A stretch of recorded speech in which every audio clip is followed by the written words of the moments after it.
ఒక్కసారి ఇమాజిన్ చేయండి, సిగ్నల్ లేదు, ఇంటర్నెట్ లేదు, ఏటీఎంస్ అసలే పనిచేయవు, యూపీఐ పేమెంట్స్ పనికిరావు. ఇది సినిమా కాదు, ఎపోకలిప్స్ లాంటి పరిస్థితి.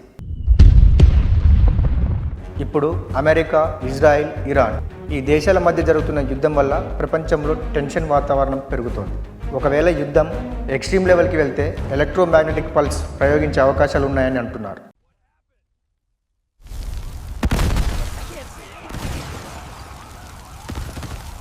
ఇంటర్నెట్ పూర్తిగా పనిచేయకపోవచ్చు, కానీ ఒక విషయం గుర్తుపెట్టుకోండి, మీ ఫోన్లో నేను చెప్పబోయే ఆఫ్లైన్ యాప్స్ డౌన్లోడ్ చేసుకోండి. మీరు ఎక్కడికైనా వెళ్ళాలంటే మ్యాప్స్ కావాలి. ఆ మ్యాప్స్ కోసం maps.meని, ఏదైనా సమాచారం తెలుసుకోవాలంటే ఆఫ్లైన్ వికీపీడియా, దీనికోసం కివిక్స్ని, ఇంటర్నెట్ లేకుండానే మెసేజ్ చేసుకునేందుకు బ్రిడ్జిఫై యాప్ని డౌన్లోడ్ చేయండి. ఈ యాప్స్ కనుక మీ దగ్గర ఉంటే దారి కనుక్కోగలరు, సమాచారం తెలుసుకోగలరు, సర్వైవ్ అవ్వగలరు. గూగుల్ లేకుంటే ఏంటి, మీ ఫోన్లోనే బ్యాకప్ గూగుల్ ఉంచుకోండి.